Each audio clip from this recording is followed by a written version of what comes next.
So my initial question is, why does the self need a criterion? And what exactly does he mean by that? Early on, he's saying the self has to have this criterion, and that criterion is God. There needs to be something outside the thing that serves as its criterion. I'm not even exactly sure what he means by criterion and why he thinks the self needs one. So that's my first question. Oh, actually, this was Packback. This was on Packback. I remember this. I posted it on Packback, so I'd have some place to look at, to read it from today, but I think it's a good thing to bring up in class too. Yeah. No, yeah. Oh, you mean a student put it on Packback? I was thinking about... did you put it on Packback too? No. I put it on Canvas. Sorry. My bad. Oh, whatever. Don't worry. We're all losing our minds and slowly unraveling as these. By the way, Dylan, welcome to this. It's very informal. Welcome. I hope you have fun. That's the big point, right? It's all about having fun. Man, to find a place where there's even this many people talking about philosophy in general, it is so rare to me. I don't have to go and bother somebody else for hours on end to hear me out. And you're actually here because you want to be. It's phenomenal. Glad to be here. I'm very glad. Yes, I'm excited to have you here. So back to talking about Packback. Okay, just to make this point really quick about this needing a, what was it you call? Yeah, basically a point of reference. The way I think of it is that I have this. I'm not exactly sure of like the specific like wording that he's using at any particular point, but like, because I'm not looking at my book right now and because I'm lazy and tired. Basically, I see Kierkegaard as arguing that the self has some sort of standard by which it measures itself. And he uses this, and I think he really well illustrates this example when he's talking about like a child's entire universe or concept of reality and of meaning and of certainty or of truth or of failure or whatever, a criterion. Thank you. This criterion for the self, it's like the child understands itself in reference to the parent or the father or the mother or whatever, you know what I'm saying? And Kierkegaard then goes on to argue that the individual or the adult, not the child, has this like the state is kind of the new criterion or the standard by which the individual measures itself or has some sort of it's a discussion forum we use for our meaning of life class, where we're figuring out the meaning of life. Can you believe it? I think that this standard. Yes, we figured it out. I think that this standard is necessary for the self because it's a relation. It's not an independent thing that stands by itself. It's always related to things. Basically, I think that Kierkegaard is in one way making a similar claim to the notion that consciousness is always consciousness of something, which is like a Husserlian point. I think that a child is a child of parents. A human being is a man of the world. You know what I mean? Or a man of God, or a man of the state, or a man of his household, or something. There's this experiential determination where we engage in and on a man of capital. There's this engagement in and on the world. Not only do we participate in the world and shape it and change it and like how Nietzsche was talking about in Homo Ecce, it was like, well, here's why I'm so smart, and here's why I figured out the world so good, and I write such good books. And why I seem to excel beyond my context so extremely well. Isn't that great? Let me tell you why. I think not only is he's fucking around in some small way. He's being slightly like ironic when he says that. I mean, I'm whatever, but I think that there is some attempt at like an ironic standpoint there, in that he's not saying that he is like this lord of reality. It's that there is this position that and he's both 100% serious and he's messing with us. I agree. I think he's stuck in this position, or he finds himself in this position, and it's like his way of saying like I'm coping, like I'm responding to the world, and the world is responding. I think that the self, didn't he say that the self is an empty self? I know Hegel says that the self is an empty self. I know that Hegel's very adamant that the subject is an empty subject. And Lacan would agree that there's this empty subject. But this is kind of getting into this idea of Kierkegaard's notion of the apostle, which we talked about in class, of the genius versus the apostle. Nevitt, by the way, just for everybody for reference, he's asked if the self is empty or vacant unless it's related to something outside of itself. And I think that I'm leaning towards yes, because for a couple of reasons. And I want to see if you guys disagree, because this is me just conjecturing, because I haven't thought about this really. But I would say there are a couple pieces of evidence that lead me to believe yes. And it's that, first off, we are not just existent on a self-substantiating ground. I think that we are not self-substantiating. We are substantiated by the existence of God. We do not exist outside of the fact that we are a relation among things that already exist outside of us. You know what I mean? We are a relation, and this relation is between things that are related, not just this relation relating to itself that doesn't need God. It's maybe like a partially empty subject, but like, on top of that, he talks about the apostle as this person who has the genius for Kierkegaard is expressing his internal spiritual wealth. Like he's got this entire treasure trove of spiritual meaning and goodness and truth and virtue or faith or whatever, that he's trying to like vomit out of himself into the world and make everything kind of, more like that. And the apostles are the people who kind of see that happen and are like, oh my God, whoa, that's I'm learning the truth by seeing it happen. Did you see that fucking guy? He turned water into wine. Oh my God. And being like this witness to an impersonal truth. I think impersonal is the linchpin here. I think that Kierkegaard would say that truth is impersonal for us, for human beings.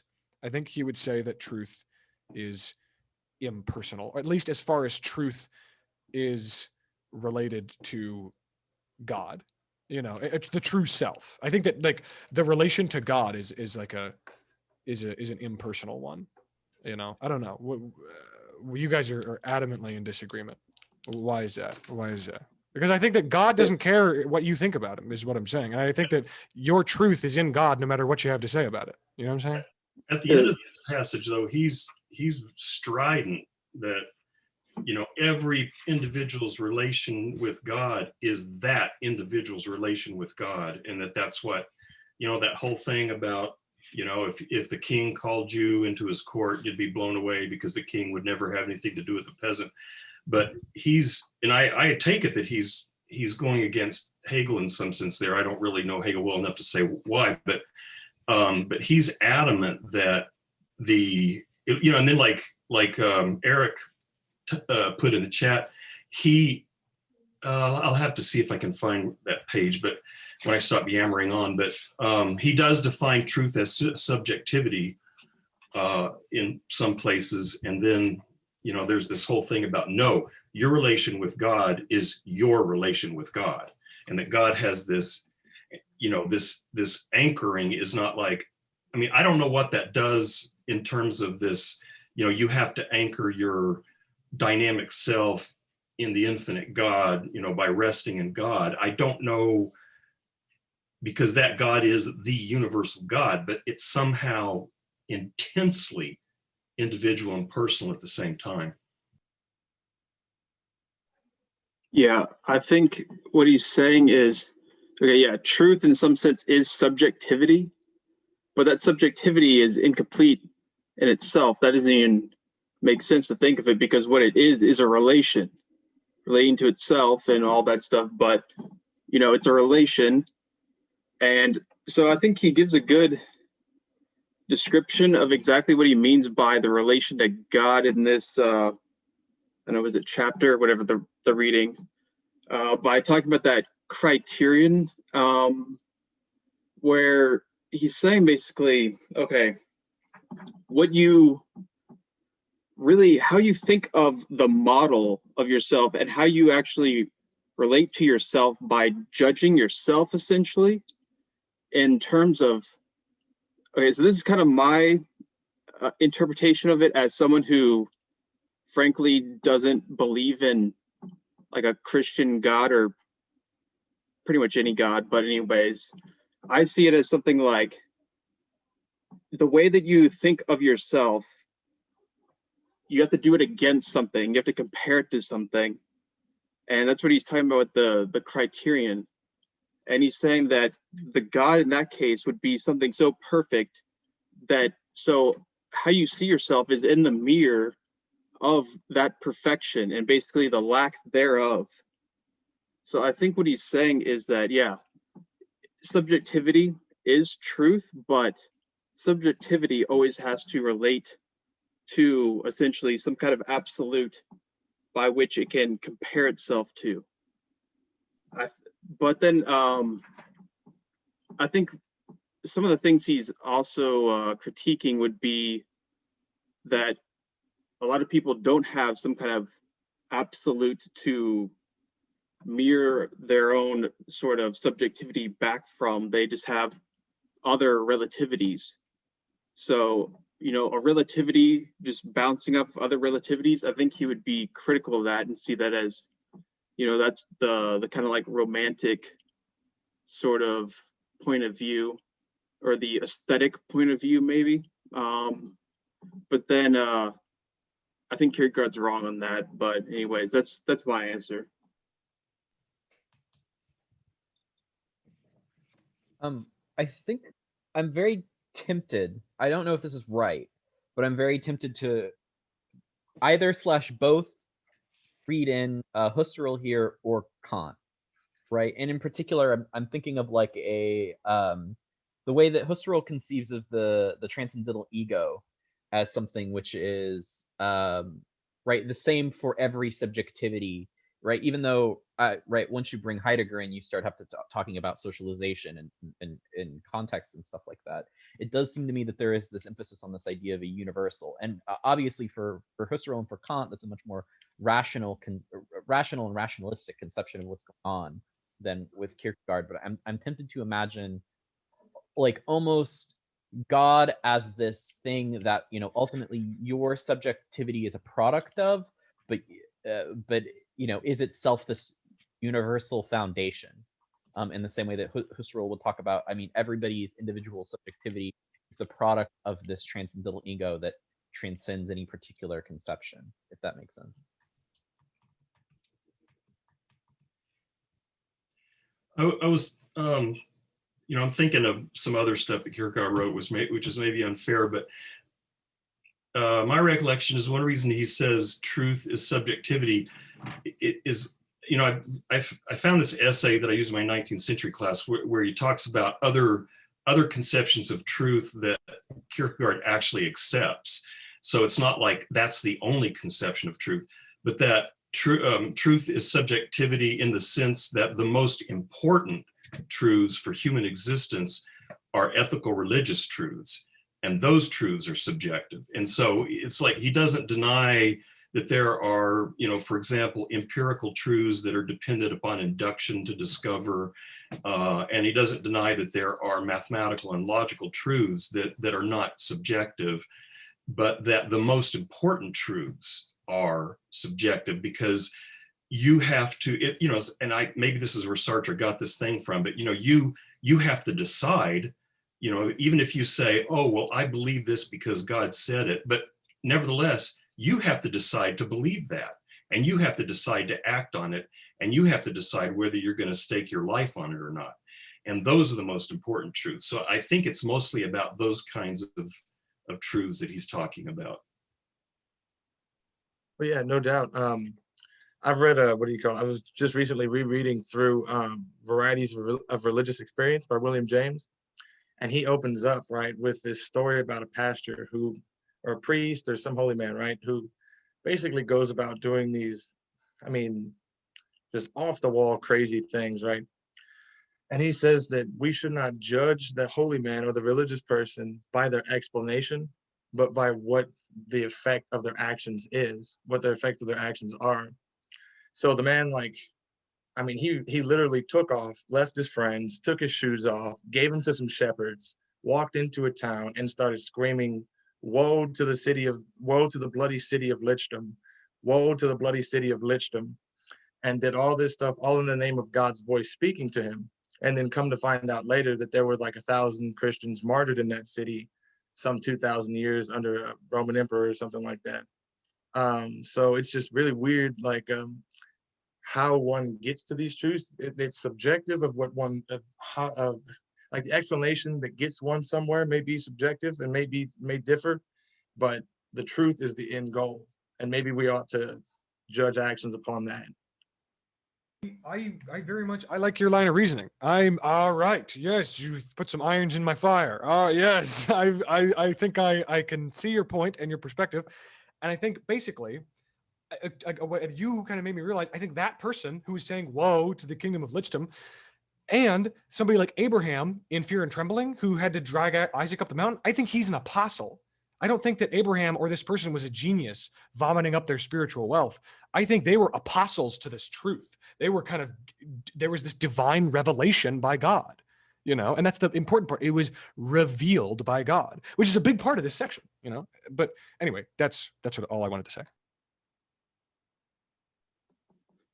Yeah, and the same text, William James also talks about how you have to take nitrous in order to understand Hegel too. So I think that's good advice too. Yeah, no doubt. Like exposure to the state from which one thinks from may help to understand it, something like that. Yeah, no, the Varieties of Religious Experience, I read that. It's pretty interesting because he does talk about how, it's all about the individual's sort of charisma in that sense, that they have an experience, and just through the charisma of the truth of that revelation of their own individual experience, that's where basically all religion comes from, is ultimately that experience. And a lot of times it's totally at odds with the collective society. People he talks about these people judged from the perspective of psychology or whatnot are totally neurotic. This makes no sense at all, that people, pretty much any religious founder is going to look crazy. Absolutely. And I think that is what Kierkegaard is getting at in a lot of ways, that you really have to individuate yourself. And that means to some extent, really taking yourself out of societal conventions to a large degree. And I think he's saying we really have to relate to the absolute in some way, whatever it is. You have to get first out of these sort of stifling societal values first. You have to first break out of all those because otherwise you're just judging things by these kind of collectively imposed systems of valuation and whatnot. And he's saying that this is something that totally goes outside of all of those, because it really is a kind of extreme absolute thing, this idea, I think, that he's saying of faith by kind of totally getting rid of all those sort of mediaries of working through ethical systems of society and whatnot. He's saying basically, no, like, get rid of all that and go straight to it. Which, I'm not sure I'm totally convinced or whatever by this, but I think I get kind of what he's saying, and I get also why he would see that, okay, for that, if it really means that, you have to work through the individual, what does that really mean in terms of society and the values of society? It really has to put you at odds to those things. And that's why he's saying also that, Christianity that is comfortable with, societal norms and just being, happy, just these people are well adjusted, and friendly, and whatnot. He's saying that no, that's not really how someone would actually believe it, who would act. And I think if you look at it, that would make sense. You know, the religion started in a state where, you know, people were oppressed and they were trying to basically overthrow the, you know, the Roman Empire, but they had no actual political power to do that, really.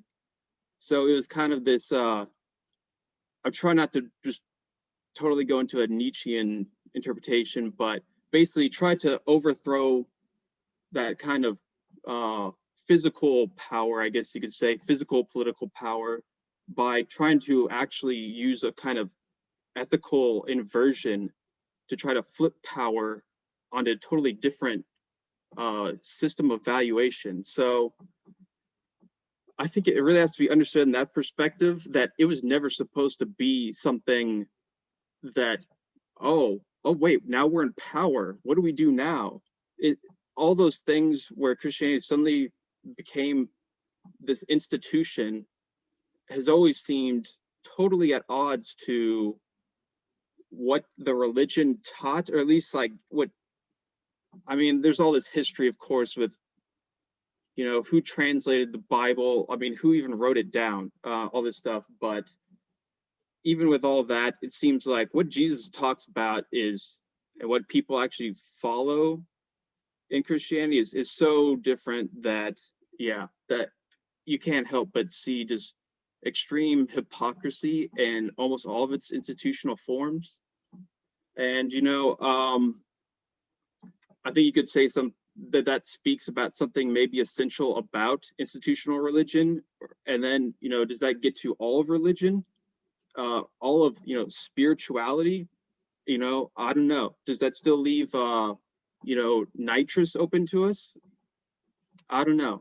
I mean, I think, yeah, probably. But yeah, so I think Kierkegaard, he's good at basically being able to evaluate those and see the contradiction between them.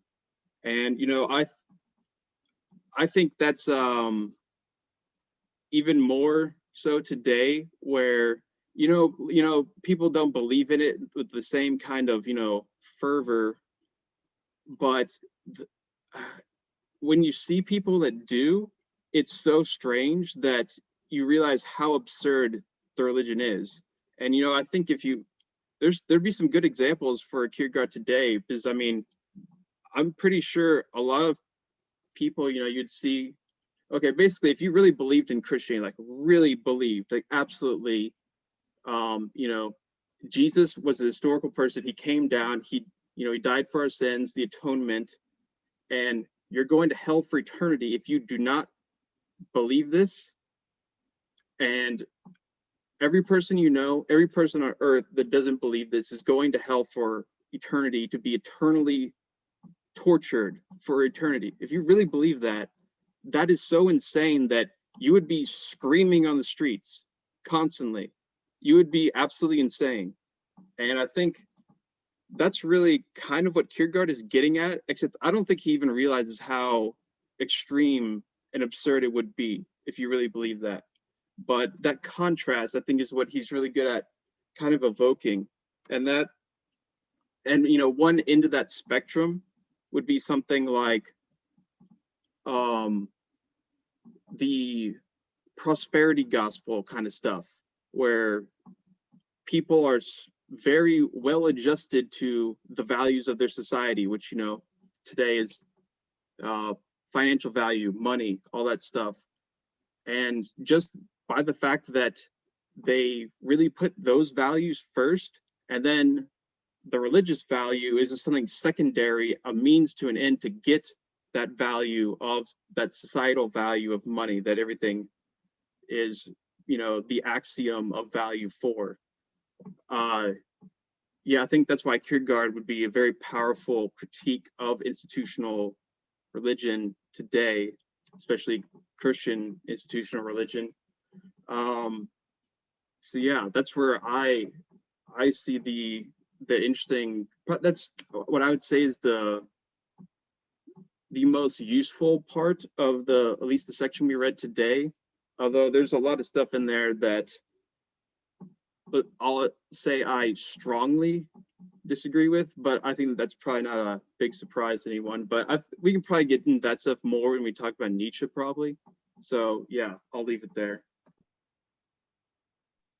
There's definitely like this very strong resonance between Kierkegaard and Nietzsche in my mind. Like it's hard for me to extract them from each other, and it is funny because one of them is about as thoroughly atheist as you can be, in a sort of pagany way to a certain extent, or at least that's how a lot of my buddies interpret him. And then Kierkegaard with this extreme Christianity. But I think they both respect the same things about Christianity and despise the same things about Christianity. It's just that Kierkegaard has a very different he has a much more personal and direct evaluation of what that thing is that he respects about it. The other thing is, I mentioned in the chat Jerusalem syndrome, and Hunter at least seemed interested in talking about it. Dylan, it was sort of, I was reminded of it from the what is it, the William James story. So Jerusalem syndrome is a syndrome you can only get in the city of Jerusalem. So just FYI, you don't have to worry about it anywhere else. And it is a psychological condition that I don't know if it has an official designation in the DSM-5, but I think it at least is recognized by the state of Israel.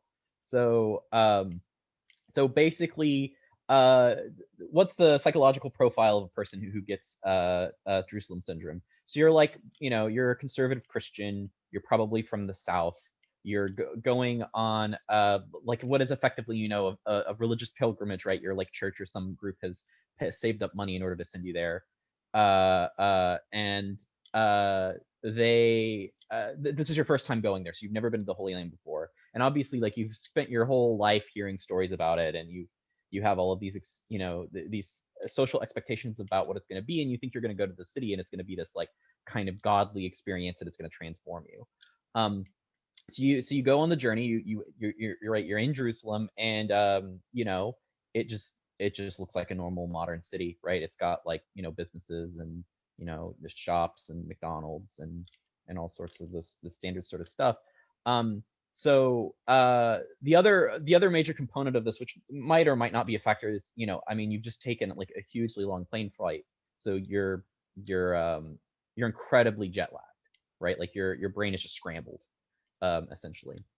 So you get to the city that you've heard about all your life, and it's nothing like what you expected, and you're not having the religious experiences that you're expecting. And so what do? You go into your hotel room, take these sheets, cut them up, make yourself a toga, and then go out on the street and start, basically violently preaching at people about how they need to turn away from sin and return to God, right? This regularly happens. It happens, like, I think they get like 4 or 5 instances of this per year in Jerusalem. It's completely unique to the city of Jerusalem. It doesn't happen anywhere else. Funnily enough, one thing that has significantly cut down on the instances of it, from what I understand, so it doesn't happen as much as it used to because they figured this out, is rather than having normal white bed sheets, most of the hotels in the city of Jerusalem have like plaid sheets. So they, if you cut them up, it would look like you were wearing like some Scottish gear instead of like, I don't know, stuff from the biblical days or something like that. But I think that there is something interesting there in terms of like the psychological and calculative evaluation that's gone on. So rather than trying to address any of the problem, this is me just I guess being a weird Marxist now. So rather than trying to address any of the things that this person is like pissed off about and preaching about, like any of the woes of the modern world or any of the reasons why they might find it difficult to have the kind of spiritual experience that they're looking for by going there, basically they just create psychological SWAT units that go and take these people down, or do like psychological nudging by changing out their bed sheets so that they can't turn them into robes anymore. I mean, it's such a silly solution to what seems. I mean, you can. One, I guess the reductionist atheist interpretation of what's going on here is just like, wow, the human brain is so stupid and nudgeable that if you don't give them white sheets, they won't have this like insane religious raving experience. But the other one is just like, oh wow, so these calculators have figured out the precise little psychological nudge that will push you over the limit. And then they've just pulled that out, but they left everything else intact so that you don't do this particular thing. So I don't know if that was interesting to the case that we're discussing. But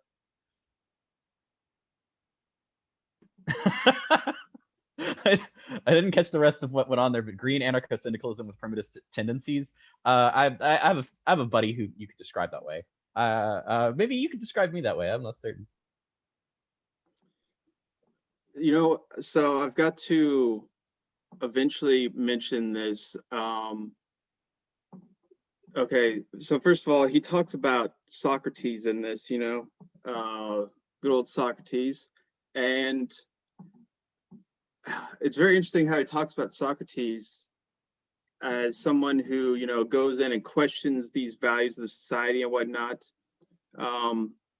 So I'm in a class right now, Greek and Roman philosophy, and my assignment was to write a imaginary personal statement as if I were Socrates or Achilles, and, you know, address it to some institution and explain why I'd be a good member of their institution.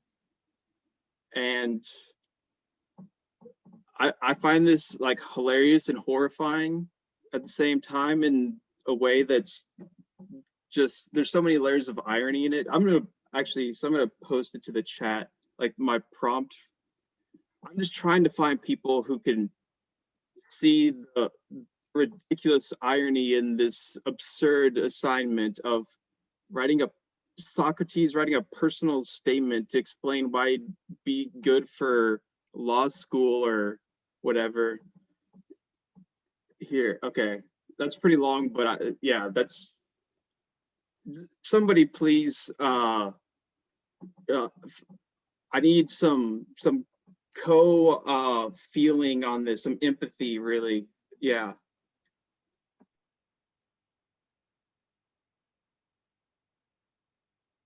Something I wanted to comment on about a while back when we were talking about, you know, that this seems like, you know, what, like Chase was saying, how would a person act to really believe this? Well, just as a side note, when I was a young and enthusiastic evangelical, there were a few movements around, I can't remember who the people were that were driving them, but we're actually trying to put something like this in practice. Like there were people who were living, and I'm sure there are today, living in intentional Christian communities where they're attempting to live according to their conception of the, you know, New Testament community, and it involves evangelism and all that kind of stuff. So at least they're making an attempt. But one thing that came to mind was in class yesterday, Dylan brought up the how is this as an adjective, pseudonymous nature of these books, and that, you know, Kierkegaard's often like, well, you know, this guy who's talking isn't really me. And so I don't know how that fits with this book, you know, as laying out something like some kind of ideal. I don't know to what degree Kierkegaard would think it's an achievable thing, or even functions as an ideal, or just as a conceptual, you know, point on a spectrum. I'm not sure. Yeah, I want to just honest. I'm not about to have some sort of response or like solution, because Nevid, I think I think you and I have like a very similar kind of like perspective on Kierkegaard's writing. I think you just like, he doesn't seem to, I know, right? Even though, and maybe I'm just saying that to try and trick you into looking at things more in a Hegelian way. I'm trying to pull you into my, but so honestly, I mean, because I'm post-structuralist, right? well, I literally Totally messaged Chase. Yes, I messaged Chase today. I was like, I think I figured out the difference between Chase and I, and it's that I think that Chase is more sympathetic towards post-structuralism, and I think that I am more sympathetic towards structuralism. But whatever. My point is, I think Kierkegaard. There are two things that I think Kierkegaard is like very often does not talk about, and that one is the afterlife. I don't know of him to talk much at all in specific terms about any sort of afterlife.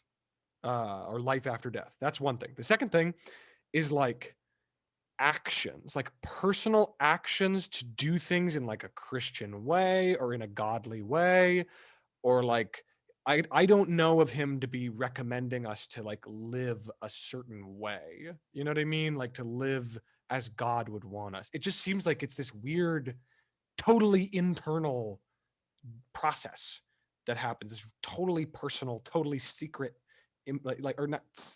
There is a section in Fear and Trembling about secretiveness that I'm kind of forgetting, but that's all I'm saying. That's a part of it. I don't know if him talking about like actionable principles you need to follow or like what's going to happen to you after you die, which I think are very big topics for Christianity. And there's like, but he doesn't seem to bring them up much. That's all. So I I worry just- about that sometimes. Oh, go ahead, Chase. yeah, so just to add on to what Hunter was saying, I just reread the Sermon on the Mount a few days ago, and in there, Jesus says, or someone wrote that Jesus said that you can do this completely in secret, and actually, basically, you should. That's the Pharisees were the people who did everything out in the open, and look how good I am at following the commandments and the laws and everything.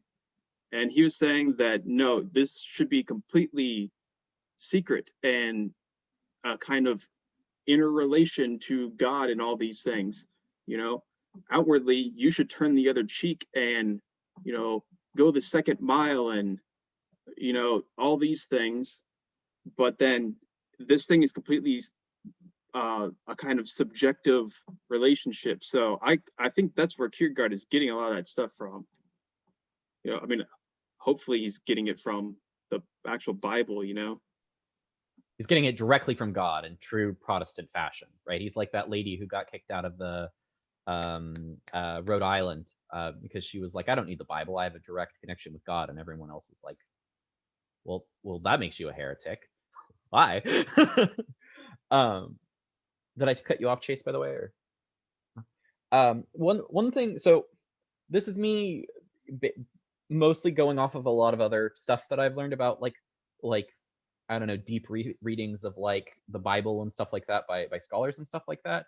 But my overall impression is that the huge amount of emphasis that people place in Christianity on the afterlife is very ahistorical in terms of like what the original Christians would have believed and what you actually find if you sit down and you read the Bible very carefully. Like modern day Jews, some of them do believe in the afterlife, but they believe so for like extra book reasons, right? The Torah doesn't say anything about this, and the bits of it in that you do find referenced in the Bible are very contestable, or like in the New Testament, basically. Since I'm having to make this distinction, like the word that Jesus uses that gets translated as like hell is, I believe it's, I can't say it, Gethsemane. I forget what it is, but it's literally like a garbage dump. So it's not clear if he's talking about a literal location or he's saying like your soul is trash. You're right. You're crap. Right. You have problems, bro. So I'm just wondering if I don't know how aware of Kierkegaard is of that, or how much of literature there would have been at that time, or if that. Right. So Sheol's, yeah, the realm of annihilation, and that is like a proper like Hebrew concept. But one of the things is that Sheol is like associated with a Canaanite god. So even like supposing that it exists and like almost implies like a polytheistic perspective that a modern day Hebrew is probably going to deny in an interesting sort of way. Oh, that's a big one. So, but and I do think that if you kind of cleave out the talk of the afterlife, or if you at least accept that the question of the afterlife is a lot more complicated in Christianity than a traditional Baptist would talk about, then I think Kierkegaard makes a lot more sense. So right, Occam's razoring it. I'm thinking, I don't know what Kierkegaard believed about the afterlife, but I have a feeling he didn't believe what is the common Christian conception that we're used to about it. I think that's an important point, Sean. I think we're looking at Kierkegaard from the vantage point of 21st century readers with this recent history, especially the very strict literalist tradition. A lot of people today seem to think that we've only recently started to break away from this literalist reading of the Bible, as if thousands of years, since Jesus walked the earth and up to now, everybody took the Bible so literally, and only now are we starting to engage in free thought in this millennium, when that's far from the truth. This push towards a heavy literalist reading of the Bible is fairly recent, and I think a lot of that came after Kierkegaard's, or actually might have been, current. At the time Kierkegaard was writing, there were also movements to bring Christianity towards more literalist readings of the texts. I think the other thing too with that, just to integrate with this with his general criticism of like Christendom, right, and his criticism of like the way that the laity understand Christianity. I do think that it's very easy to see that the laity is very obsessed with the concept of hell. Like, right, if we're talking like Dante's Inferno, the way that the Catholic Church traditionally interacted with people. So I think it's also very easy for Kierkegaard to sit there and say like, well, they're very obsessed with this. Maybe we should reconsider whether or not it's actually a good explanation of what Christians should be interested in, what it means to be a Christian, to be concerned about the afterlife in that specific kind of way.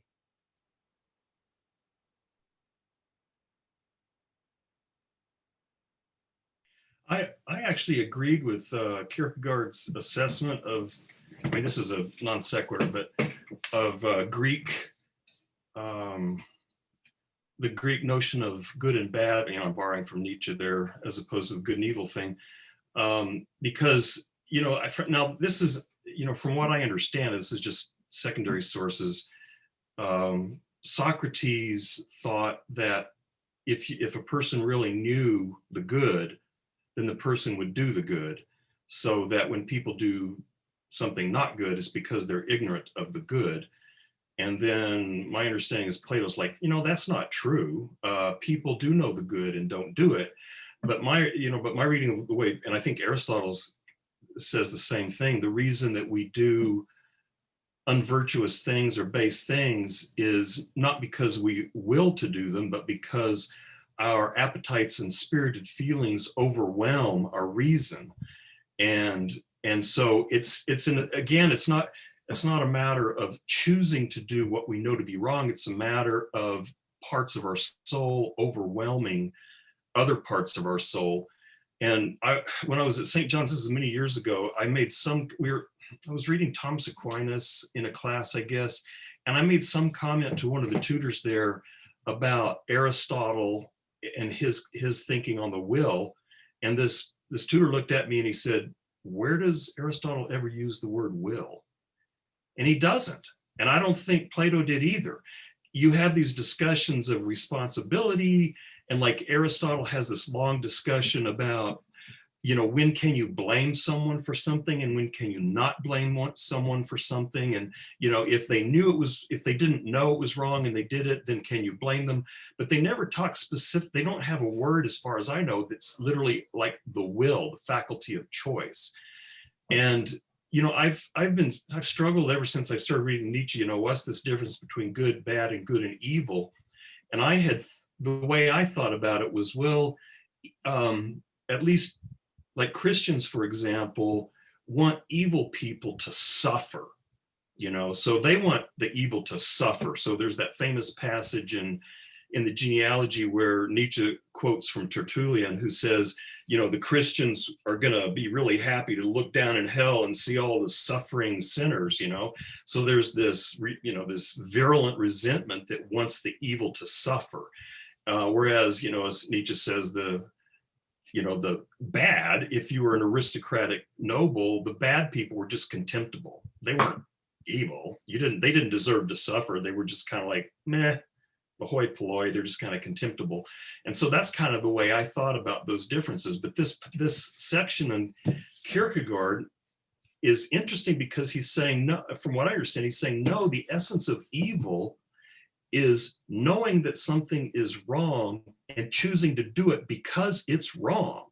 And it's not a matter of it, because he's putting it in the will, he's saying it's not a matter of my will being overwhelmed by appetites or spirited feelings that motivate me to do something that is contrary to reason that I know is good. It's like, no, I know it's wrong, and I'm going to do it because it's wrong and I want to. And, that's because I think as far as I can tell, he's right about the Greeks. They don't really have this notion of choosing to do something because it's wrong, as an act of willful doing something bad. But then, maybe Kierkegaard's right, and I haven't really thought through this part of it. Maybe he's right that in order for that to be a possibility, there does have to be something like a cosmic lawgiver that can define what what it would be wrong to do in some sort of absolute sense. Because in Greek virtue ethics, there's no absolute. There's that standard litany that you see in Aristotle. The virtuous thing, the mean is to do the right thing at the right time toward the right people in the right situation. There isn't any, which I kind of like, but there isn't anything that's like, this is wrong always and forever. I mean, there's probably some things like extreme vice or something. But anyway, I thought that was pretty interesting analysis on his part. Yeah, I think he is right, and also you too, Nevid, in the sense that the Greeks, the Greeks didn't, so their idea of will was really more so passion and spirit, but it was something more passive. I mean, the shared etymology of passion and passive, they're the same thing, basically meaning to suffer something. It's to be, very much on the receiving end of something. Where Kierkegaard is talking about, okay, ultimately it doesn't make any sense that you just simply either know something and then you think it's right and then you do it. That's an abstract idea that happens in ideality.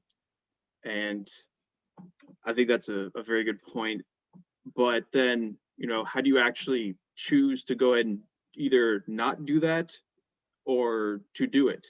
There's another faculty going on there that is actually active in deciding to either be ignorant or not. And that's, makes sense, the will, So I'm reading Schopenhauer's The World is Will and Representation now, so it's hard to tease those apart because essentially reality is will for Schopenhauer, of course. But I think there definitely needs to be some kind of an active willing, and that is something that doesn't seem to, at least it is definitely not emphasized in Greek thought like that. It's either you have it and you are it, as in this kind of like spirited thing, or you're ruled by it. That's how, so that's what, okay, the whole tripartite soul thing, where you've got reason on top, and that's the best thing. And I just had to reread book 10 of the Republic, which was awful. Plato is so stupid. Plato is so dumb, so stupid. Okay, anyways, basically what he's saying is, art is bad because you don't judge it based off of the rational faculty, which decides things that are correct according to calculation and measurement.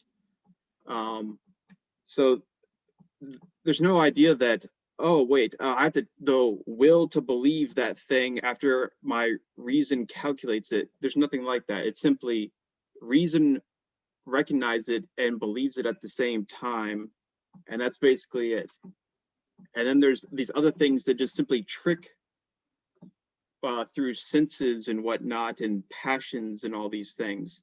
So it's almost completely passive. There's no real sense of this sort of really intensified subjectivity that can start on its own and just will, like ex nihilo.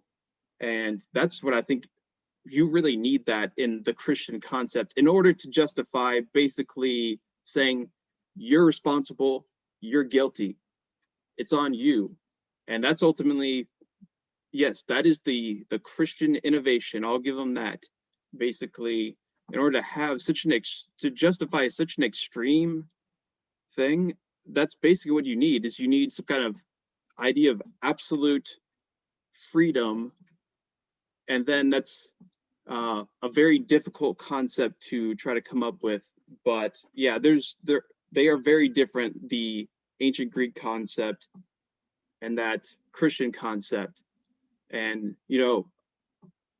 once again, I'm thinking of this guy, but yeah, I think I'll leave it there. And yes, I'm definitely going to hell, but it's all good because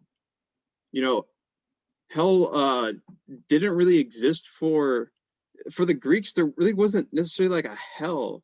So I don't know. I like the Greek concept more in that sense. There's some kind of like vague afterlife, Hades. That was kind of like, what is going on there? We don't know. So Plato, that's what Socrates more so probably early in the Apologies said, I really don't know what's going on there with the afterlife. But, I just know the soul is probably immortal. And, now Christianity took that, but okay. I'm going to stop talking. Sean is patiently raising his hand too. I was just going to say, like, I think that the picture is a little bit more complicated. If I'm allowed to be like a horrible like Nietzschean genealogist for a moment, I think that because it's kind of clear, like the thing that you hit upon with when you're reading Plato and Aristotle is you're going, how if we don't have this concept of a will, then how are we making the sense of their ethics as like an actionable thing? Like how are we making sense of it as something that somebody can like internalize and change the way they alter, rather than just as like an explanation for some people why some people are good and some people are bad. So I am tempted to say that the Platonists and the Aristotelians and these ancient like specifically in the way that like Nietzsche would talk about it, right, is you have like this pre-Socratic Greek conception and like pre-Socratic pagan conception, and then you have like the Socrates, Plato, Aristotle, the Stoics, the Epicureans, like all coming in here, and they're sort of midwifing in the concept of the will. And I think in particular, like you can kind of see the beginnings of that with the Epicurean conception of the swerve, right? So they have like this atomist deterministic conception of how everything functions, that everything is a product of the interactions of atoms. But then it's like, well, if that's true, then how can your hedonistic ethics make sense? Like, how can it be that we could ever try to attempt to maximize happiness? And they go, well, every once in a while there's like a swerve and the atoms just do shit. And that's why the differences can enter into the world effectively. And like, you hear them say that and you're like, that's incredibly stupid. But but it's like, it's the beginnings of like attempting to like concept like, oh, there has to be something, there has to be a like with the libertarian free will concept of like of an unmoved mover mini god, right? Like it has to be possible for this willing to occur. Well, yeah, right. Quantum indeterminacy, indeed, right? I mean, I this is one of the things I've realized, like, because I was like super, I'm not claiming I understand it, but I was super into quantum mechanics and crap like that in like high school. And goddamn, I do not like that the Epicureans were right. Pisses me off. I wanted to bring up one thing, kind of in relation to what Nevitt brought up in terms of Socrates and in Kierkegaard's discussion of Socrates. I want to say the way that Kierkegaard, paraphrases the Greek mentality. I want to say it's still with us. Okay, this idea that people only do the wrong thing because they don't know any better. As somebody who used to work, teach high school, this is very much like pedagogical orthodoxy, isn't it? If your students are misbehaving, they're only misbehaving because they don't know any better. And to be honest, I think that there is a fair amount of truth to this, and I think even Kierkegaard says that there's a fair amount of truth to this. But I think Kierkegaard's innovation, the way he puts a twist on this, I wanted to bring this up because I really appreciate this, and I feel like it speaks to an aspect of the world that we don't speak about. I feel like Kierkegaard goes behind it and says, yeah, there are times where people, had they known better, they would have behaved differently. But the fact that they didn't know better was only because of a prior willful ignorance. They are choosing not to know. And as I'm reading this in the Kierkegaard this time around, I am, bells are going off in my head as, especially, okay, just putting my cards on the table, as somebody who's been active in the anti-war community for years and been trying to raise the alarm about, imperial war crimes and things like this. Americans, I hate to say it, they don't know because they're not apathetic about all of these endless wars because they don't know about them. And they know that they know we've been in Afghanistan for this long and in Iraq for this long, and they know about My Lai massacre, and they know, they know about all this stuff, but they don't want to know what's still ongoing. They don't want to know the gory details. Americans don't want to know what the CIA is doing in their name. And so if you want to repurpose Kierkegaard outside of his religious context and put it in a different kind of ethical context, let's say politics, secular movements to stop these wars, there's a really good parallel right there. Americans are not throwing their bodies on this war machine to stop it, not because they're ignorant of what's going on, but more to the point, because they don't want to know what's being done in their name.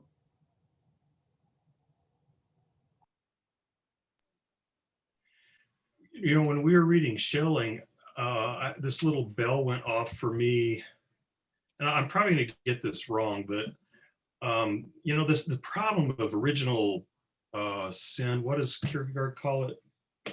He doesn't say original sin, but he refers to something like that. Oh, hereditary sin. There you go. Yeah, hereditary sin.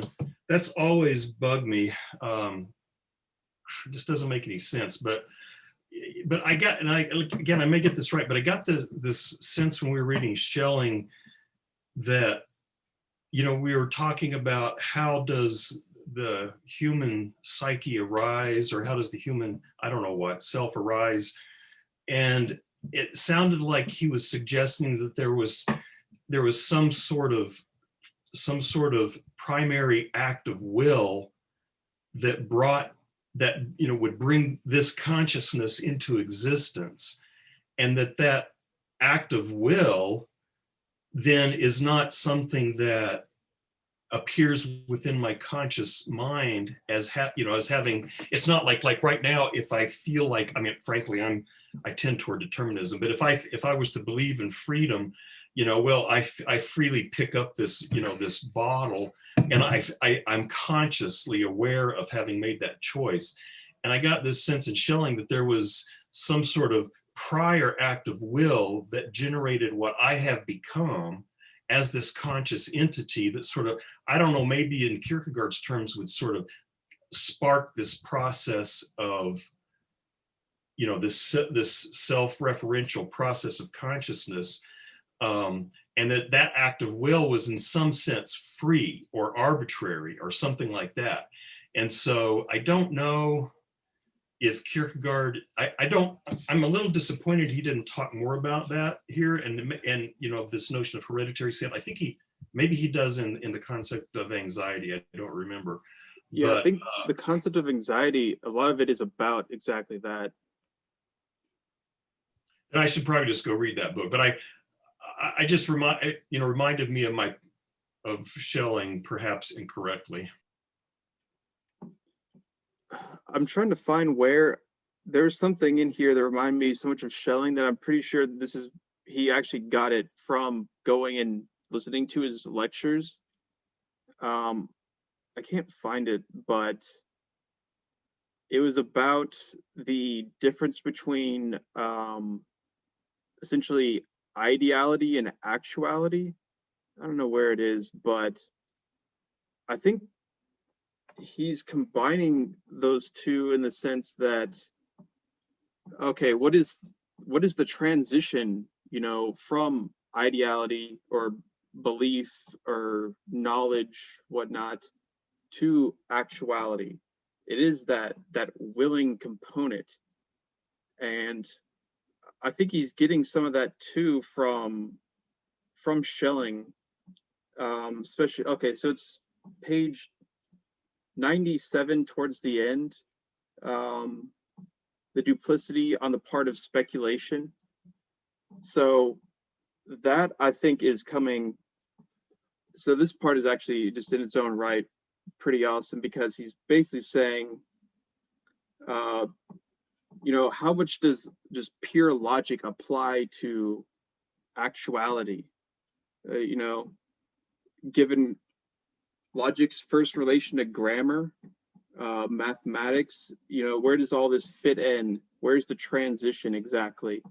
And then he says, you know, to see something sub specie aeterno modo, under the aspect of eternity, that's basically saying it's the same thing as nullifying it, which thank you for saying that. If you're talking about eternity, you're talking about something that doesn't exist. Yeah, you heard me, Plato. Yeah. So there, I totally agree with that. And also Schelling too, basically this is all, Hegel too says that, okay, you need particularity as well as with this universal. In the same way you need concepts, need particular examples, you need empirical data or whatnot, and these need to be balanced out. And you know, this whole thing of, you know, basically the same way you can just believe something and believe that that belief itself is going to just change all these things, you know, or if I'm just aware of something, that's going to change stuff, you know, if I'm just aware of you know, that all these problems are in the world, and that's just basically doing it itself. I think, yeah, what Kierkegaard is able to really get across here, which I think was already somewhat more implicit in someone like Schelling, who, you know, I think he's too much of a gentleman to be too radical about, you know, the implications of that, you know. But I think what Kierkegaard is getting at is that, okay, yeah, that transition, how do we actually get there? That's in some kind of willing feature, which also comes back to subjectivity, to actually get to where does the concept actually fit into actuality? It would make sense that will is the kind of secret component there. And yeah, that's this part is great. I know he got this from listening to Schelling's lectures in Berlin. I know he did. He should cite his sources. I think this is plagiarism basically. But then again, I'm basically gonna plagiarize Kierkegaard later today, so I'll let it slide. Yeah. You know, one of the things I have this reaction to this stuff about, you know, you talked about belief, his claim about belief. I have this reaction to it, this negative reaction to it. And then like 2 pages later, Kierkegaard says, yeah, I knew you were going to have exactly this reaction. And which is just really annoying. So, you know, on page 95, when he's like, well, it's all about just believing, even though it's not comprehensible. And I have this note I write this note at the bottom of the page, how can I believe in something that I don't understand? And then on page 98 in the middle, he's like, well, tough, that's just the way it is. And, you know, I just, you know, I guess I mean, that's the, you know, the danger. This is kind of like what is the manual of mental health? Anyway, it's like if you read that, you're like, oh my God, I'm this and I'm that. And it's like when I read this, you know, here I am, exactly that guy who says, how can I possibly understand something or believe something I don't comprehend? And he's like, well, faith, dude, you know, this passion of faith. And I'm like, but I don't got that. And he's like, well, you're going to hell then. So anyway, this is, it's frustrating, and it frustrates me because he knows exactly what I'm thinking. Is there not an underlying faith in your, perhaps like in your capacity to comprehend things, such that you refuse to base your life on anything you don't comprehend? Or there some underlying faith and reason, or the power of reason to give you a secure foundation, such that if it's not reasonable, then you were going to reject it? Yeah, that does sound like me. Yeah, so I guess Kierkegaard's answer to that would be that you basically are not willing to open yourself up to a perspective that would allow you to believe something without comprehending it. I guess that would be, but then of course you'd say, well, where's the will to will that will? Or You what do know, you say? it I mean, could, what do you mean by belief then? Because I'm like, literally, if someone said, well, you need to believe, for example, you need to believe string theory. I don't understand string theory. How can you tell me to believe it when I don't understand it? Or quantum mechanics. I mean, I understand little bits and pieces of it, but I don't. So how can I believe? I mean, it's literally like, I don't know how to believe. And maybe I misunderstand what he means by believe, but I find it impossible to believe, to affirm the truth of something. That's the way I think of as belief, when I don't understand it. I think that's where you're going wrong. I think for Kierkegaard, belief isn't affirming a proposition so much as staking your life on something or having something as the foundation for your actions. You know, you proceed from a belief in something, even if you never fully articulate it as a proposition. You know, it's an ethical base and not an epistemological base. So it's something like living as if, something like that. Right, right. So if somebody tell you you need to believe in string theory, okay, well, how do I behave then? You know what I mean? Like, forget comprehending string theory.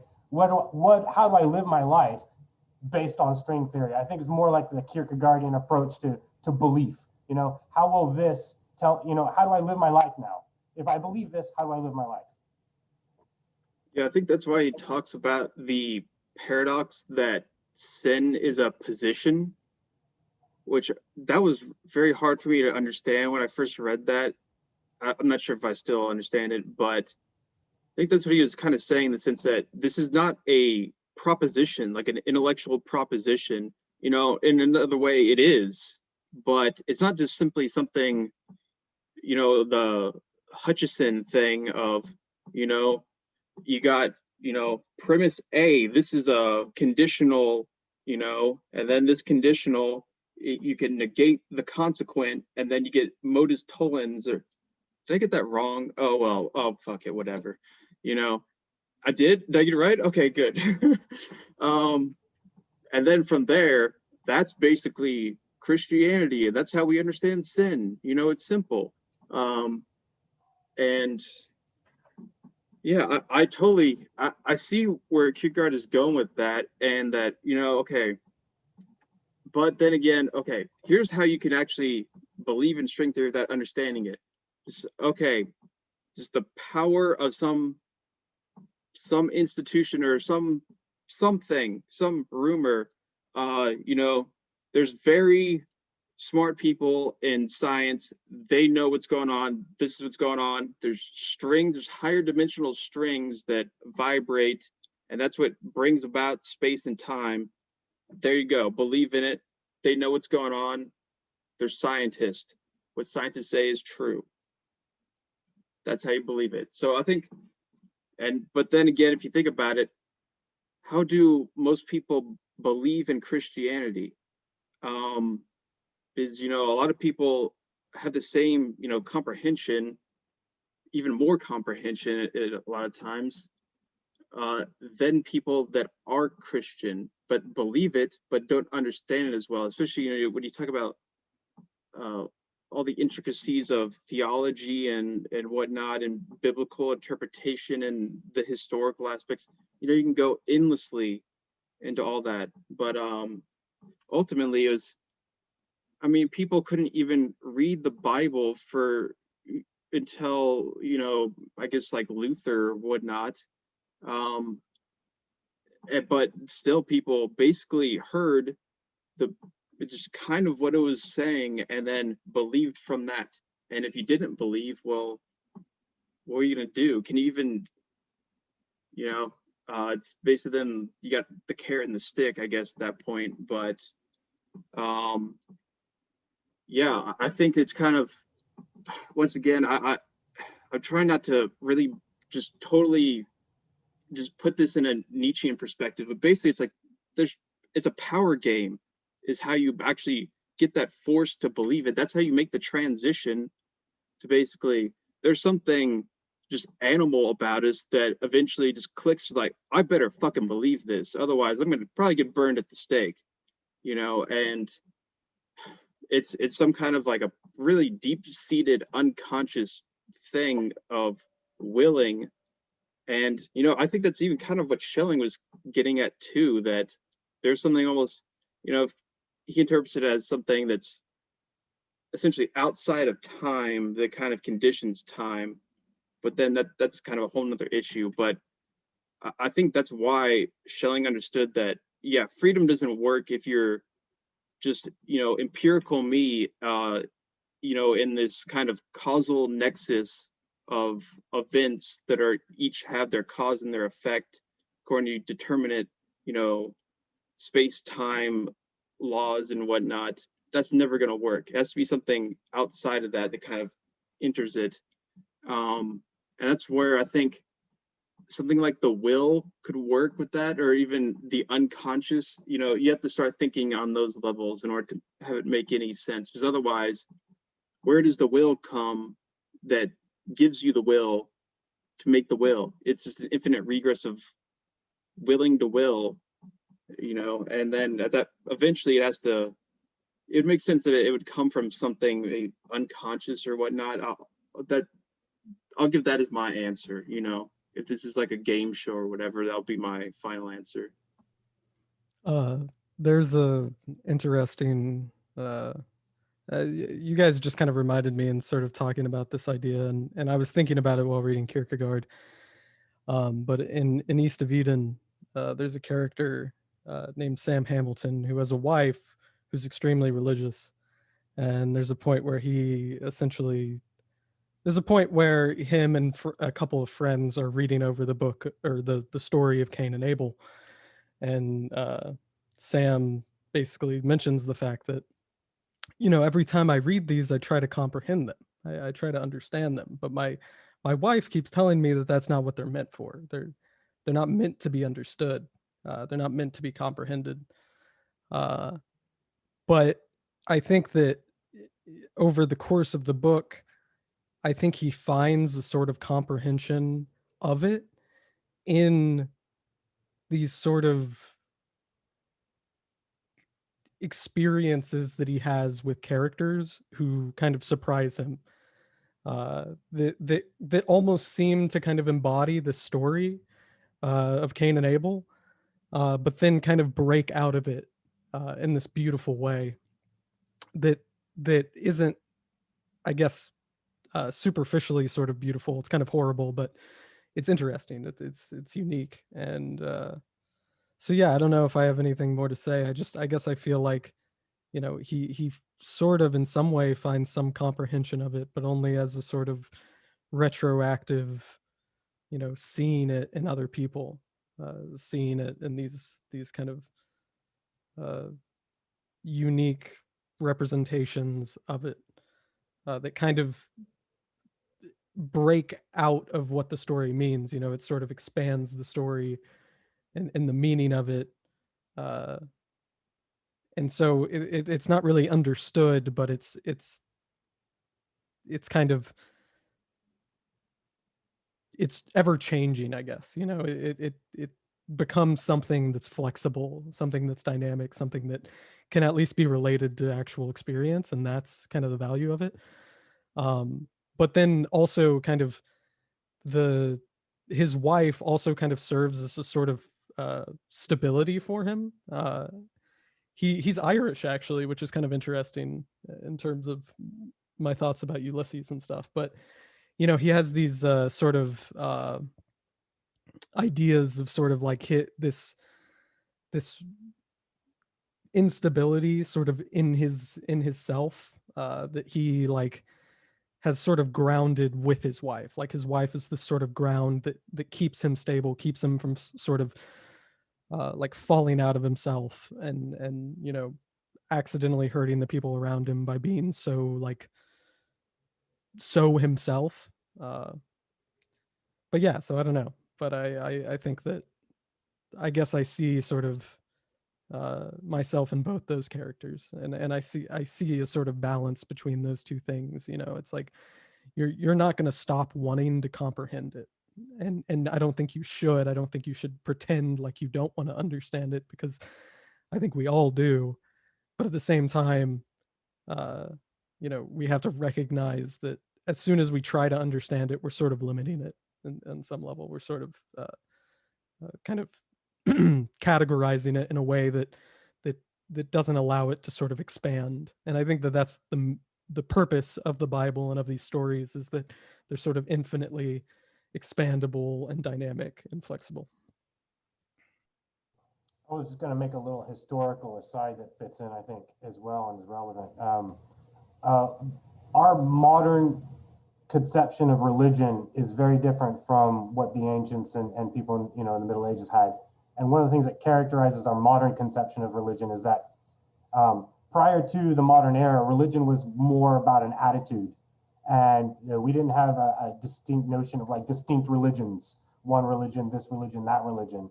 But as we entered into the modern era and, you know, more global relations between the colonizing West and the colonized East, there became a need to differentiate religions, and it became a scientific literature around religion. So only in the modern era did we start to articulate religions as something exterior and something that you could essentialize in terms of a set of propositions or a set of doctrines.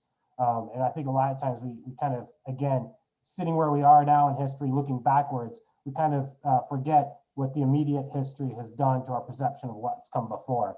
So I feel that Kierkegaard he's writing at a time where this is already well underway. You know, this kind of shift in the meaning of what religion is as compared to what the ancients and people took it in the Middle Ages. But I think a lot of what his study and his gaze is it's closer to this idea that religion is it's about an internal comportment or attitude towards the world. If anybody's interested, there's a really good lecture series by Peter Harrison, and he goes over what's it called? Like a history of these concepts. There's a German word for it. Begriffsgeschichte. So it's a history of these concepts, and he goes over religion and science, and he goes back to the ancients, and he shows you that for both religion and science, these were ways of being. These were ways of comporting yourself to objects or to other people. But over time, through the Middle Ages, through various developments in theology of the Middle Ages, and then developments in the world with globalization and commerce, there came a need to externalize these things. So science became externalized and religion became externalized.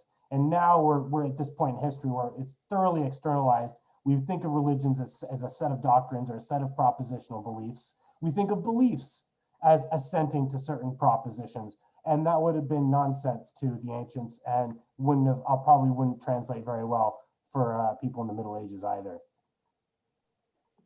I've said this before, but that I don't remember if in this group or not, but that reminds me of my advisor when I was reading Nietzsche.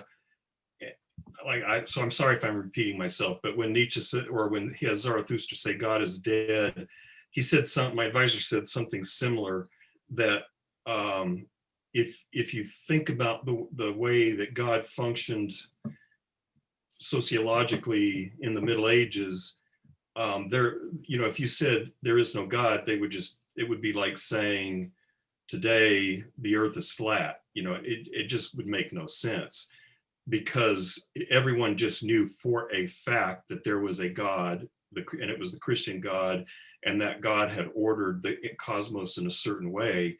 It wasn't anything that, it never even came into question, because it was just so obvious. And so it constituted the sort of structural feature of their world that they fit into. And so then, like Eric's is saying, so part of what my advisor was saying when Nietzsche says God is dead, he was basically just saying God no longer functions that way in the modern world. That religion no longer functions that way. It is no longer the fundamental ethical, sociological milieu, cultural milieu in which we exist.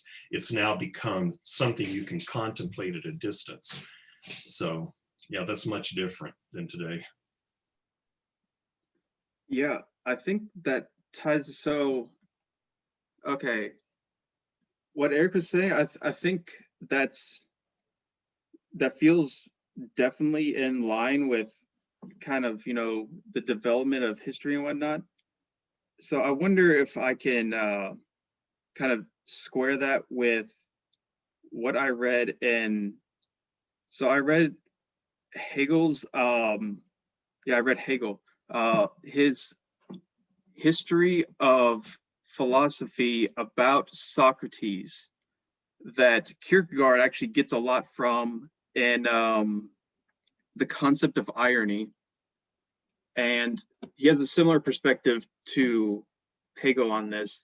But essentially what he says is that, okay, Greek religion, before then, it basically, there's no real distinction between Greek religion and Greek society. It's this, and Greek law too.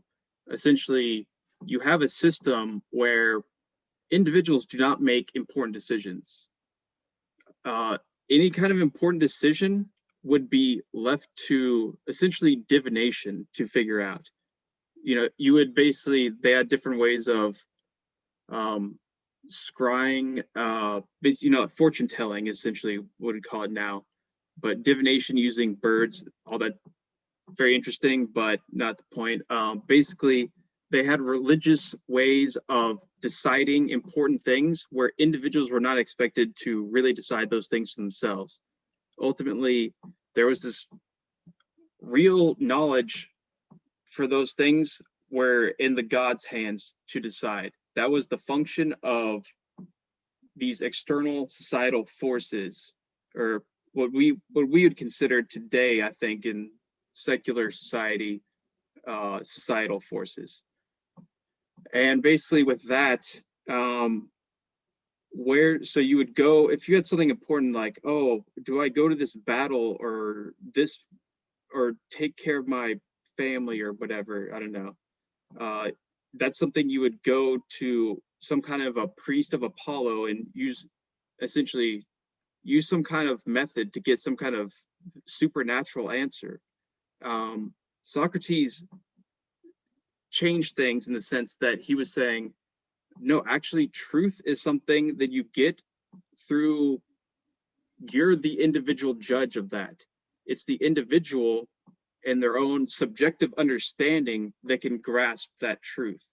And that's the real access point for understanding these things. It's not necessarily that you go and, so he was actually in favor of a lot of the social practices of Greek society, religious practices, but then said basically there's a level where humans are responsible for those things, including how they live their life, essentially, the ethical precepts. And that's where Socrates was revolutionary in that sense, by saying that, okay, you know, people use a lot of these fancy words like justice and piety and whatnot, but ultimately it's the individual who has to understand what they mean and in a true way, and then actually live that understanding. And that's what was very different and revolutionary, and because it gave individual subjectivity, individual understanding, a kind of authority over societal understanding. So you couldn't just say simply, that's the law, that's the way we do it, you know, that's what the gods, you know, inspired these poets to say this, and that's the way we do it. And that seems to be still pretty much how society kind of functions. And it seems like there has to be a kind of at least appeal to some kind of universality for a lot of people to kind of go along with social conventions. Basically, what is conventional has to at least give off the appearance, or at least some kind of rhetoric of it being, you know, say, eternal and universal through, you know, nature or God or something like that. And that's where both Hegel and Kierkegaard were saying, you know, religion at first was external. Socrates changed it by making it subjective and internal. It became a matter of, you know, your personal way of dealing with it. But then I think, okay, how do we get from there to, and you can see all these really, I think Nietzsche was very correct in saying that there was, Christianity was, you know, in its virtual form, its potential innate form in Socrates. You could see how Christianity could come out of that, especially, I mean, he's so judgy too. And if you read Plato, he's even worse. You know, it's all, yeah, I'm not going to get into that. But anyways, okay, from this, how do you get from there? Then you've got suddenly from this subjective thing that you discover with Socrates, where he's saying, you're responsible. Yeah, you know, what are you doing with your life? And how do you really believe? What does truth mean to you? You know, don't just repeat that shit you heard in Homer. What does it mean? And you know, that's very noble, very noble. Yeah, no, yeah, fuck Plato. No, actually, I respect Plato in a lot of ways. Other ways I really don't, but that's another issue. Okay, so you got Socrates saying, okay, subjectivity now is suddenly the standard for truth and ethics and all these things. But then you go from there and, you know, fast forward, you know, a millennium or so through all this time, then that becomes itself kind of sort of just placed back into external institutional structures of power and control, I guess, to get up to Foucault on you. But yeah, so it's this strange kind of mix of suddenly there's external institutions that are very concerned about what you believe personally, what you will personally. And, you know, I think that's kind of continued on today in all these very strange forms of have become deterritorialized, really. Okay, I'll say it.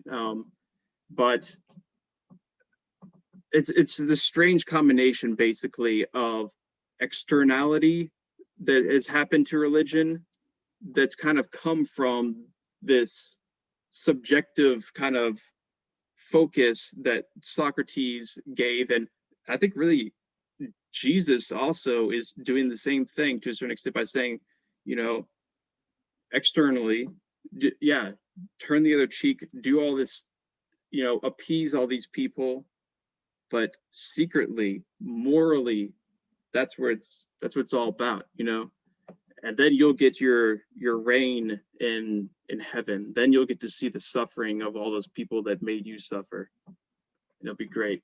But yeah, that combination though of the external, basically the subjective became externalized then into institutional control. Then you get institutional Christianity and all this stuff, and it's a strange kind of dialectic there. I'm not sure I totally understand it, but this is a very, very long-winded way of basically saying, for Eric, do you think that kind of would agree with that earlier assessment you had of religion, I guess? Okay, I'm done.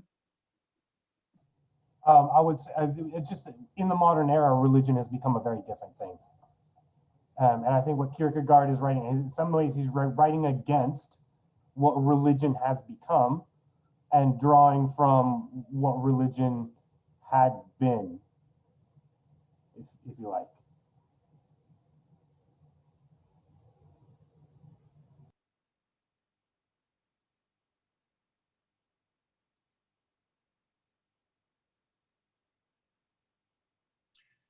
Maybe we're waiting for this to be over. I don't know. I had a you know, just a peripheral comment. We were talking about the will. You guys, some of you might know Hume better than I do, but my recollection is that Hume, and I imagine this is true for a lot of people today, don't really think there is a will, but that you just have, these, which I think is similar to Nietzsche, but you've got these, internal drives and so on, and that, like, at least the way I read Nietzsche, what we interpret as will is sort of the sum of this battle between all these internal drives. But, I think you see in, at least in, for example, in Kant, a clear distinction between the will and the, what does he call them, inclinations. And so, I guess this battle is still going on, I suppose. Is there something, I don't know, I'm not familiar enough with contemporary philosophy of mind to know, but, this sort of battle, is there a will that is distinct from our sort of affective and spirited nature? Is Chase taken off? Oh, okay. No, or Lecter's taken off. Bye to Sean, just he's leaving. Oh, Sean. Okay. But anyway, that's just another observation. See you, Sean. Yeah, I'm not too sure about that either. So I always saw Hume as being very much, I can't remember. So I did read something about his, his argument about causality and free, but I can't remember what he said about, he's a skeptic about absolute determinism too, because for the same reason he's a skeptic about absolute causality and all that. But then he's also a skeptic about that there's some kind of active willing agent that decides things and intrudes to do whatever. The way I see it is that the mind is a very passive thing for Hume.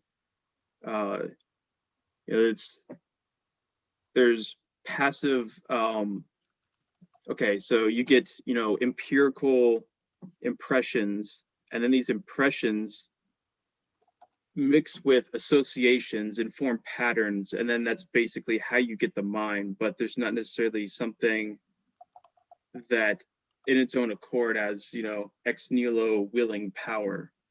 So that's basically how I see it. Thanks. Hunter is ignoring Electra and us. He's falling down on his responsibility as an act of his free will, rebelling. I was about, yeah. Earlier I was about to bring up something where I knew that Kierkegaard was basically talking shit about Hegel to try to get him to say something, but yeah. I can't find it. I need to. You saying Kierkegaard was talking shit about Hegel? Yeah. Well, did you not read? Look. I'm on the entire time where he's talking about. Okay, so I have this kind of this. It works. Look, I'm just saying. I have this like conception of like maybe it's like this is my paranoia and my like dogmatism kind of coming forward.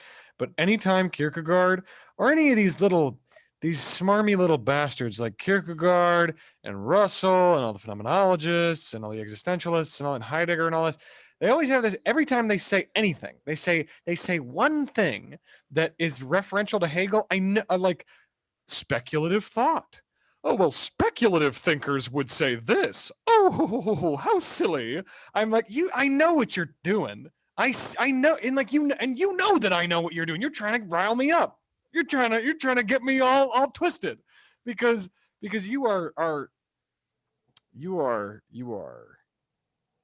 covertly flaming me. It is like they are sending me hate mail through the centuries, in this very covert and secretive way that they know only I will be able to decipher.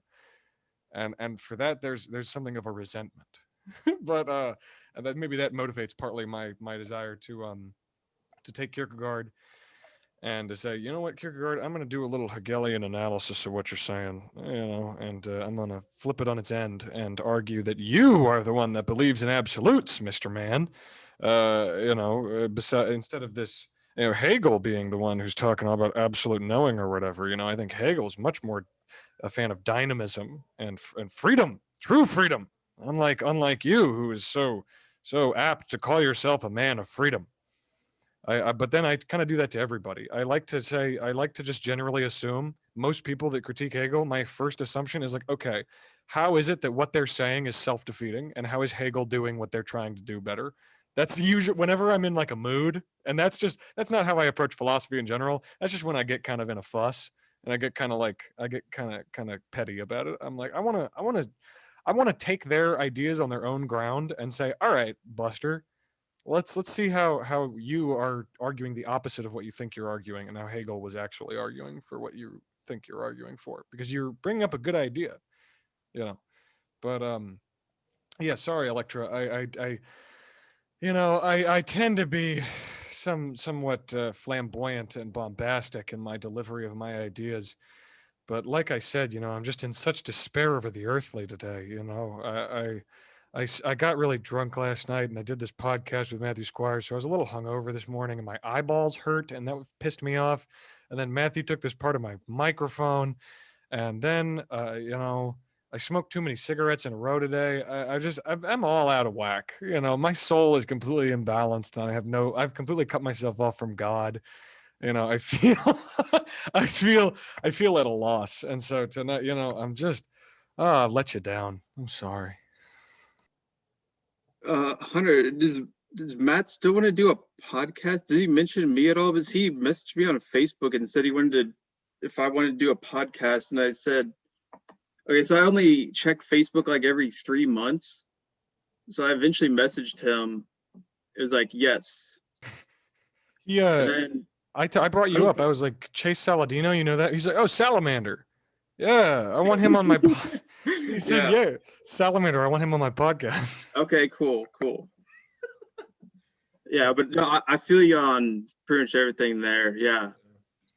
My eyes hurt constantly. I'm constantly having vision problems. Just, my body, my mind it's all falling apart. That was the scariest part of Borges for me, was when he talked about his body deteriorating, and when he talks about like not being able to read the things he's writing. That scared me. But go ahead, Travis. I was just gonna say my eyeballs hurt too. You guys should all smoke dope. I mean, it's supposed to be good for like glaucoma? Well, it dries your eyes out though. So That's true. Yeah. Yeah. Well, yeah. It gives me insomnia too, which usually that's really the problem, is I don't sleep enough. So that's why I read, just I stare at screens basically, like 18 hours a day or whatever. So that's the problem. Despair. Like Nietzsche, working with those, writing with those candles, and his doctor saying, you're going to mess yourself up. And he's like, I don't care, writing at late night by candlelight. So at least you're in good company. Oh, yeah. Aren't we just the self-sacrificial intelligentsia of our day? We are the martyrs who sacrifice body and mind for the sake of the greater good, of truth. We are the apostles of the impersonal truth of God. It's awesome. Yeah, look, it's Chase. Yeah, look at him. Yeah, we're doing some good shit. Yeah, the light. Also, that's the form of the good right there. I was thinking, Nevitt, beautiful. It would be really cool if you gave the same sort of advice to the undergrads in the Meaning of Life class. If you were like, you guys should smoke more dope, I think. No. I'm already afraid I'm going to get in trouble when I say certain things in class. But yeah, you should probably not tell a bunch of undergrads to smoke dope. No, that would be a very, very bad idea. I'm afraid of like swearing. Grad students that either is Oh no, grad students are a cut above. Well, you have to smoke dope to be stupid enough to be a grad student. Yeah, at least one point in your life, you have to have. There's something that has to be just off with you, or you have to have some kind of experience that just like throws you out of the loop. Which that's great. But at the same time, you'll end up just like waking up and you'll be in despair, and your eyes will hurt and your microphone will be all fucked up or whatever. But yeah. I had a student a few years ago. This is when, you could actually have visits in the office rather than on Zoom. And he came into my class and he started telling me how he had seen God on acid. And, and he was talking really loud and my door was open. I was like, whoa. Anyway, I was kind of worried about this guy because he's like, yeah, no, I'm serious. I'm not joking. I saw God. I really saw God when I was on acid. I'm like, that's great. But, you're kind of broadcasting this to the entire department right now. So, oh, well. Wow. At least that was him saying that, not me saying that. So, so are we done now? Thank God nobody is really gonna watch this on YouTube. Yeah. Yeah, we're still recording. So Yeah, but I mean, I talked shit also about that project that my teacher assigned. I mean, nobody's gonna watch this. I'm not paranoid about that, but that's a terrible, terrible project. yeah, that's the chair of the philosophy department at UTSA. So she's a nice lady. She's a nice lady, very well-meaning, but God. yeah. Well, I'm a nice guy and I'm well-meaning and I know aside from that, I'm just a straight up good person. I know I'm a really great guy and my friends love me and like I always adhere to the good and stuff. And I think that project is stupid.